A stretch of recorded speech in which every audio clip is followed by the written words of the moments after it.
आज के लेक्चर में हम रिफ्रैक्शन और स्नेल्स के लॉ के बारे में डिस्कस करेंगे। हम जानते हैं कि लाइट दो ट्रांसपेरेंट मीडियम की बाउंड्री से जब पास होती है तब वो थोड़ी सी डेविएट हो जाती है। उसी फिनोमेनन को रिफ्रैक्शन बोलते हैं। यहाँ ये दो मीडियम है, मीडियम 1 और मीडियम 2, और ये दो मीडियम के बीच की बाउंड्री है और ये नॉर्मल है। हम जानते हैं कि जब लाइट नॉर्मल के पैरेलल यानी कि जब इंसिडेंट एंगल 90 डिग्री हो, ऐसे केस में लाइट का कोई डेविएशन नहीं होता, यानी कि लाइट अगर ये नॉर्मल के पैरेलल जो पास होगी तो वो मीडियम की बाउंड्री आगे डेविएट नहीं होगी और वो डायरेक्ट ट्रांसमिट हो जाती है, यानी कि रिफ्रैक्शन नहीं होता। रिफ्रैक्शन होने के लिए पहली कंडीशन ये है कि हमारे इंसिडेंट एंगल 0 डिग्री से 90 डिग्री के बीच में होना चाहिए, यानी कि लाइट जब ओब्लिकली इंसिडेंस होती है तब हमें रिफ्रैक्शन देखने को मिलता है। आइए अब हम समझते हैं। ऐसा कोई ओब्लिक रे है, ओब्लिकली इंसिडेंट होता है ऐसे, यानी कि यहाँ कुछ इंसिडेंट एंगल बनाता है जो 0 से 90 डिग्री के बीच में लाई करता है। ये इंसिडेंट रे है और ये इंसिडेंट रे और नॉर्मल के बीच का एंगल यानी कि इंसिडेंट एंगल है। तो ऐसे केस में लाइट का रे जब ये एक मीडियम में से दूसरे मीडियम में एंटर होता है तब ऐसे स्ट्रेट पाथ फॉलो करने की बजाय ये नॉर्मल की तरफ या नॉर्मल से दूर बेंड हो जाता है, डेविएट हो जाता है। उसी डेविएशन को रिफ्रैक्शन बोलते हैं। यहाँ कुछ पार्ट लाइट का रिफ्लेक्ट बैक भी हो जाता है, यानी कि ये रिफ्लेक्टेड रे भी हमें ऐसे मिलते हैं और पार्शियली उसका रिफ्रैक्शन होता है। अगर ये मीडियम रेयर मीडियम होगा तो यहाँ लाइट की स्पीड v1 ज़्यादा होगी और ये डेंसर मीडियम होगा तो यहाँ लाइट की स्पीड v2 कम रहेगी। ऐसे केस में ये रे ये नॉर्मल की तरफ, नॉर्मल टुवर्ड्स बेंड हो जाता है, यानी कि ऐसे बेंड हो जाता है थोड़ा सा और हमें ये रिफ्रैक्टेड रे मिलता है। ये रिफ्रैक्टेड रे और नॉर्मल के बीच का एंगल है, इसे हम रिफ्रैक्टेड एंगल यानी कि एंगल ऑफ रिफ्रैक्शन बोलते हैं। ये incident ray, incident angle, refracted रे और एंगल ऑफ रिफ्रैक्शन। और स्नेल्स ने एक्सपेरिमेंटली रिफ्रैक्शन के लॉ ऑब्जर्व किए और ऑप्शन किए। उसमें पहला लॉ ये है कि ये नॉर्मल, इंसिडेंट रे और रिफ्रैक्टेड रे तीनों एक ही प्लेन में लाई करते हैं। यहाँ ये प्लेन है प्लेन ऑफ द पेपर, वो सेम टू सेम रिफ्लेक्शन के लॉ जैसा ही है, रिफ्लेक्शन का लॉ भी ऐसा है। इंसिडेंट रे, रिफ्लेक्टेड रे और नॉर्मल एक ही प्लेन में लाई करते हैं, वो प्लेन भी प्लेन ऑफ पेपर है। और रिफ्रैक्टेड रे, इंसिडेंट रे और नॉर्मल भी एक ही प्लेन में लाई करते हैं। ये पहला लॉ है। और दूसरा लॉ हमें रिफ्रैक्टिव इंडाइसिस के बारे में बताते हैं। उसमें स्नेल्स का लॉ ये कहता है कि जब लाइट का रिफ्रैक्शन होता है तब एंगल ऑफ इंसिडेंट और एंगल ऑफ रिफ्रैक्शन के साइन वैल्यू के रेशियो हमेशा कांस्टेंट रहता है और उसी कांस्टेंट को रिलेटिव रिफ्रैक्टिव इंडाइसिस बोलते हैं। यहाँ मैंने इंसिडेंट एंगल आई लिया है, उसकी साइन वैल्यू यानी कि साइन आई, और refractive index r sine r is equal to n/1। यहाँ n/1 मीडियम 2 के रिफ्रैक्टिव इंडेक्स है विथ रिस्पेक्ट टू मीडियम 1। ये वैल्यू कांस्टेंट रहती है और इसी कांस्टेंट को रिफ्रैक्टिव इंडाइसिस बोला जाता है। यह रिलेटिव रिफ्रैक्टिव इंडेक्स है मीडियम 2 का refractive index with respect to medium 1। इसे हम ऐसे भी लिख सकते हैं n2/n1। ये n2 और n1 एब्सोल्यूट रिफ्रैक्टिव इंडेक्स है, यानी कि रिलेटिव नहीं, ये रिलेटिव रिफ्रैक्टिव इंडेक्स है, ये एब्सोल्यूट रिफ्रैक्टिव इंडेक्स है।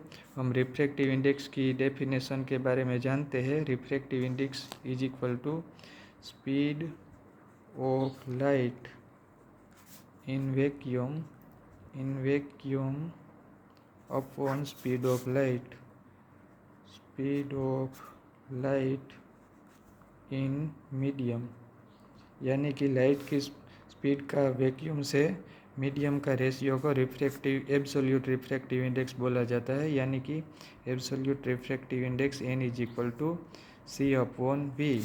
यहाँ यह पहले मीडियम में अगर रिफ्रैक्टिव इंडेक्स n1 है और स्पीड v1 है, और ये दूसरे मीडियम का रिफ्रैक्टिव इंडेक्स n2 और यहाँ लाइट की स्पीड v2 है, तो हम लिख सकते हैं n2 is equal to c upon v2 और n1 is equal to c upon v1। मैं डायरेक्ट ऐसे लिख देता हूँ, यह सी सी कट हो गया, यानी कि हमें फाइनली मिला v1 अपॉन v2, यानी कि स्नेल्स के लॉ को हम ऐसे लिख सकते हैं sine r is equal to n2 upon n1 is equal to v1 upon v2।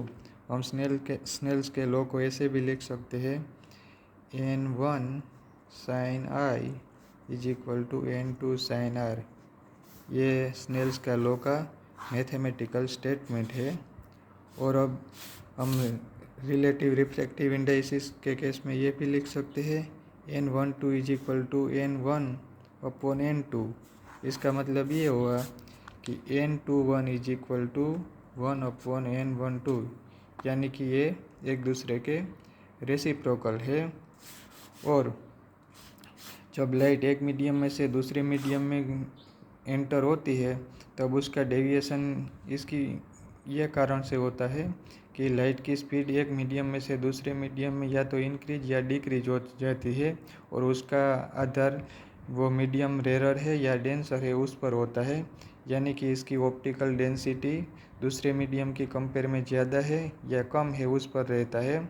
और ऑप्टिकल डेंसिटी के बारे में हम खास बात कर लेते हैं कि ये मास डेंसिटी से डिफरेंट क्वांटिटी है। Mass density means mass per unit volume, लेकिन ऑप्टिकल डेंसिटी की डेफिनेशन डिफरेंट है। Optical density means logarithmic ratio of transmitted intensity upon incident intensity. मैं यहाँ एक फिगर की से समझाने की कोशिश करूँ तो ये मीडियम 1 है और ये मीडियम 2 है। यहाँ लाइट की इंसिडेंट इंटेंसिटी I0 है और लाइट ये मीडियम में से ट्रांसमिट हो जाती है और कुछ पार्ट उसका रिफ्लेक्टेड बैक हो जाता होगा, लेकिन जो लाइट ट्रांसमिट होती होगी उसकी इंटेंसिटी I0 जितनी ही रहेगी। ये ट्रांसपेरेंट कंप्लीट ट्रांसपेरेंट होगा, और अगर कोई रिफ्लेक्शन नहीं होगा तो या तो उसकी इंटेंसिटी I0 से डिक्रीज भी हो जाएगी। ये इंटेंसिटी को ट्रांसमिटेड इंटेंसिटी बोला जाता है। यह ट्रांसमिटेड टू इंसिडेंट इंटेंसिटी का लॉगरिथमिक रेशियो को ऑप्टिकल डेंसिटी बोला जाता है, यानी कि optical density is equal to ये 10 के बेस पर है logarithmic ratio transmitted intensity upon incident intensity. ये मास डेंसिटी से डिफरेंट है। अगर मास डेंसिटी किसी की ज़्यादा हो लेकिन ऑप्टिकल डेंसिटी कम हो, ऐसा भी हो सकता है। ऐसे एग्जांपल हम टर्पेंटाइन और वाटर की बात करें तो वाटर की मास डेंसिटी ज़्यादा है लेकिन उसकी ऑप्टिकल डेंसिटी कम है। टर्पेंटाइन की मास डेंसिटी कम है लेकिन उसकी ऑप्टिकल डेंसिटी ज़्यादा है। अगर किसी भी मीडियम की ऑप्टिकल डेंसिटी ज़्यादा होगी तो वो डेंसर मीडियम कहलाएगा, और किसी को ऑप्टिकल डेंसिटी कम होगी तो वो रेयर मीडियम कहलाएगा। यहाँ हम मान लेते हैं कि ये पहला मीडियम एयर है और ये दूसरा मीडियम वाटर है, तो ऐसे केस में एयर की ऑप्टिकल डेंसिटी वाटर से कम है, यानी कि ये रेयर मीडियम है और ये डेंसर मीडियम है। ऐसे केस में यहाँ लाइट की स्पीड v1 ज़्यादा होगी और यहाँ लाइट की स्पीड v2 कम होगी, तो लाइट का रे टूवर्ड्स नॉर्मल बेंड हो जाएगा, यानी कि I ग्रेटर देन R ये होगा। और अगर लाइट डेंसर मीडियम में से रेयर मीडियम में एंटर होगी तो लाइट की स्पीड पहले मीडियम में कम होगी लेकिन दूसरे मीडियम में बढ़ जाएगी। ऐसे केस में light far away from normal bend होगी, यानी कि इससे रिवर्स प्रोसेस होगी, यानी कि आई लेस देन आर होगा। आइए अब हम लेटरल शिफ्ट के बारे में बात करते हैं।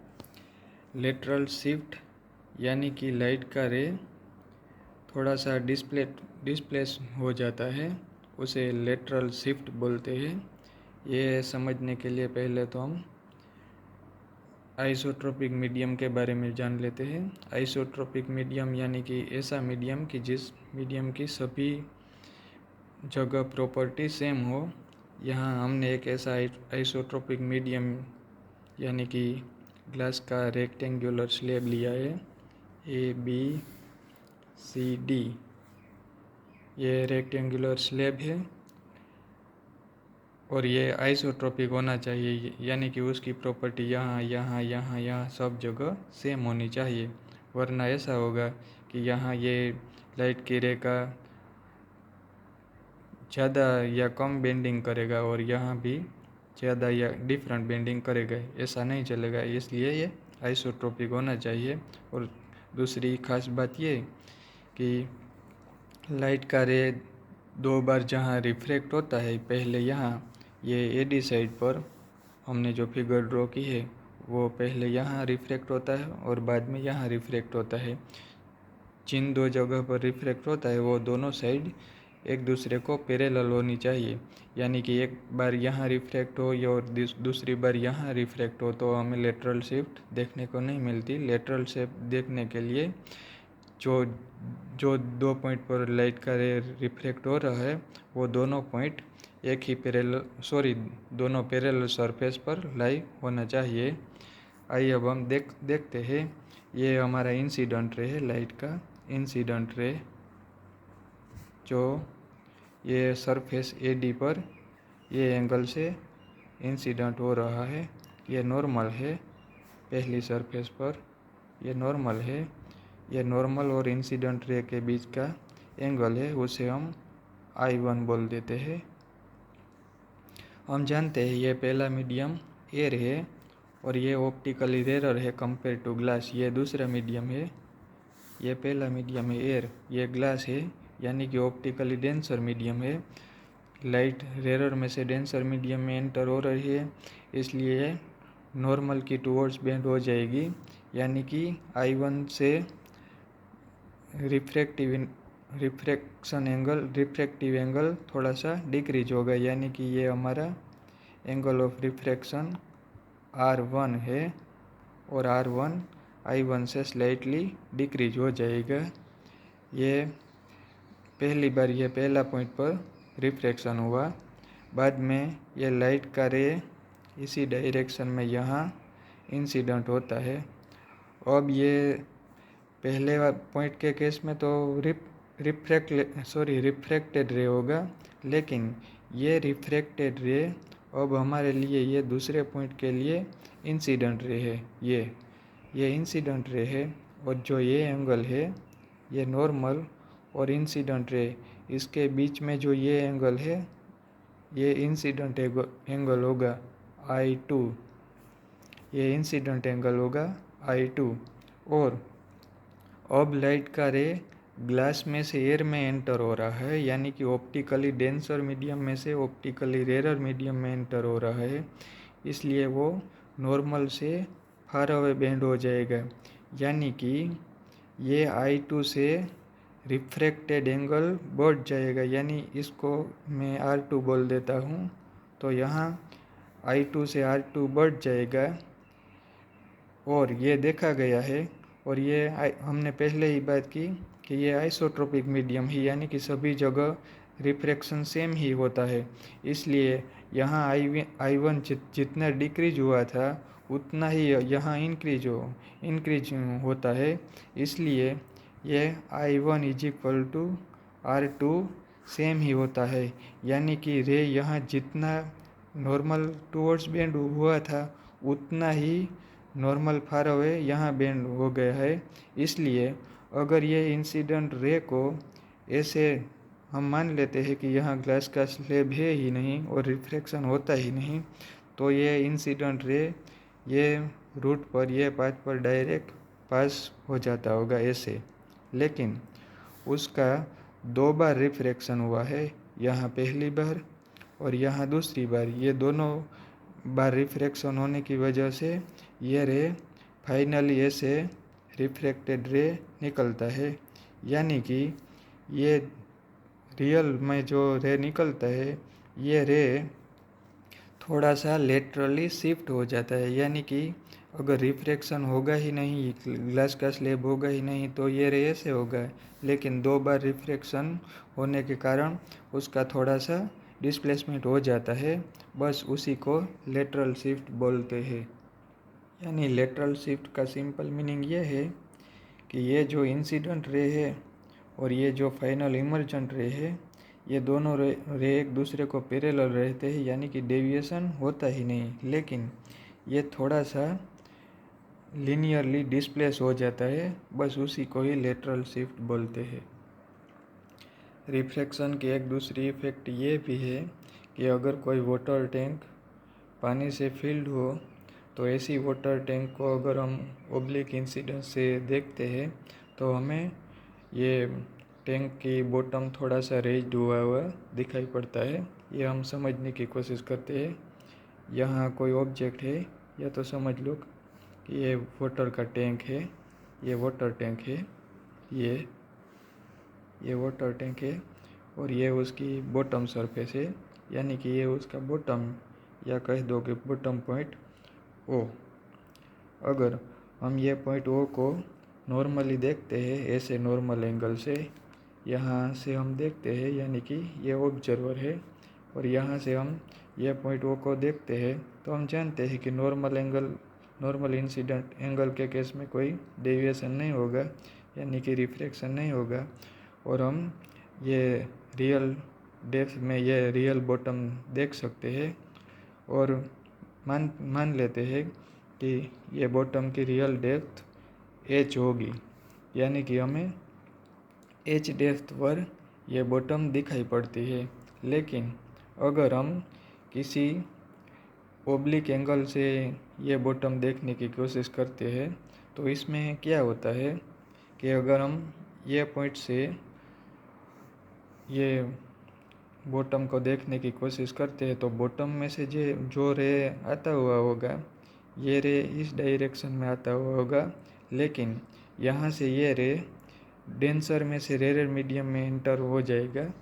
ये एयर है और ये वाटर है, इसलिए ये डेंसर में से रेयर मीडियम में इंटर होगा और नॉर्मल के फार अवे बेंड हो जाएगी, यानी कि ये ऐसे बेंड हो जाएगा और हमें यहाँ मिलेगा, यानी कि इस रे को अगर हम एक्सटेंड करें तो ये पॉइंट हमें यहाँ मिलेगा, यानी कि हमको दिखेगा कि ये वाटर का जो बॉटम है ये इस लेवल पर है, यानी कि वो पॉइंट हमें इस पॉइंट पर देखने को मिलेगा और हमको लगेगा कि ये वाटर बॉटम की जो डेप्थ है वो h नहीं लेकिन h डैश है, यानी कि हमें वाटर बॉटम थोड़ी सी रेज्ड होती हुई दिखाई पड़ती है।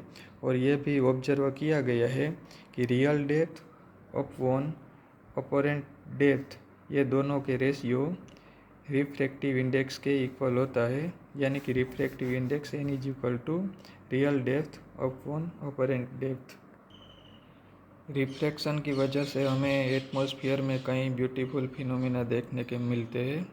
रिफ्रैक्शन और आगे टोटल इंटरनल रिफ्लेक्शन और स्कैटरिंग की वजह से रेनबो और सभी हमें फिनोमिना देखने को मिलती है। उसमें एक फिनोमिनन ये है कि रिफ्रैक्शन की वजह से सन का थोड़ा सा लेटरल शिफ्ट हो जाता है और उसी वजह से हमें सनसेट थोड़ा सा लेट हो जाता है और सनराइज थोड़ा सा अर्ली देखने को मिलते हैं।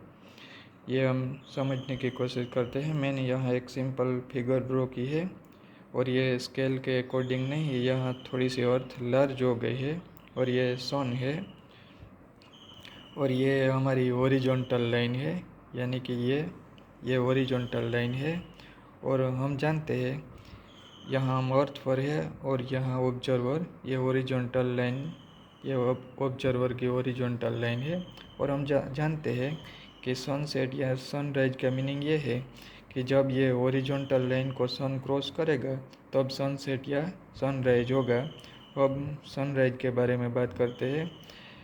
अभी सनराइज नहीं हुआ है, यानी कि ये हॉरिजॉन्टल लाइन सन ने क्रॉस नहीं की है, इसलिए सन हमें दिखाई नहीं पड़ता और अभी सुबह नहीं हुई है। लेकिन सच में क्या होता है कि ये जो सन का रे है वो वैक्यूम में से बहुत लार्ज डिस्टेंस ट्रैवल करके ऐसे आता हुआ होगा, और हम जानते हैं कि वैक्यूम का रिफ्रैक्टिव इंडेक्स XZ1 है, लेकिन एयर का रिफ्रैक्टिव इंडेक्स XZ1 नहीं है, लेकिन वो रियल में 1.0029 है।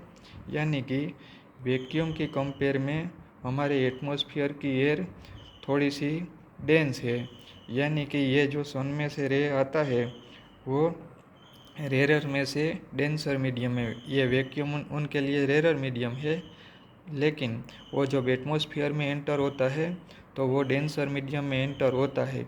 यानी कि यहाँ मैंने सिंपल रफली समझाने की कोशिश की है, क्योंकि ये बहुत कॉम्प्लेक्स फिनोमिनन है, लेकिन हम समझ सकते हैं कि यहाँ से रे एटमॉस्फेयर में रेरर में से डेंसर मीडियम में एंटर होगा तो वो थोड़ा सा नॉर्मल से फार अवे बेंड हो जाएगा।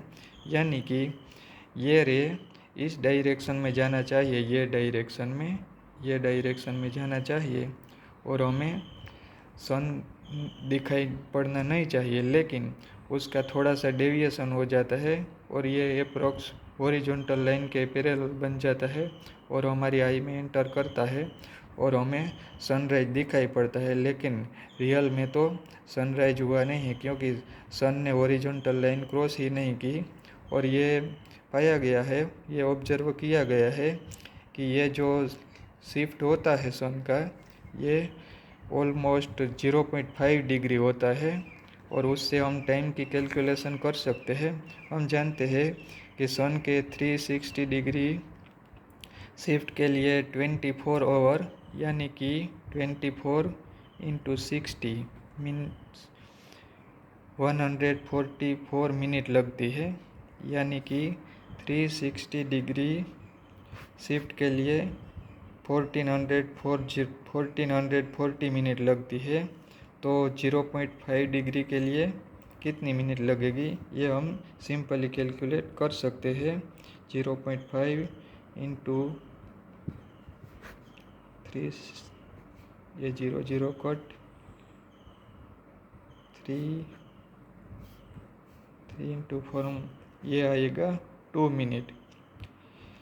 यानी कि रिफ्रैक्शन की वजह से सन 0.5 डिग्री शिफ्ट हो जाता है, इसलिए हमें सनराइज 2 मिनट अर्लियर देखने को मिलते हैं। और ऐसा ही सनसेट के केस में होता है। सनसेट में अगर रियल में सनसेट 6 बजे हो गया होगा, फिर भी हमें 6 बजे के बाद 2 मिनट तक सन एटमॉस्फेयर में भी है ही है, ऐसा देखने को मिलते हैं। सनराइज 2 मिनट पहले देखने को मिलता है और सनसेट के बाद भी हमें सन 2 मिनट देखने को मिलता है।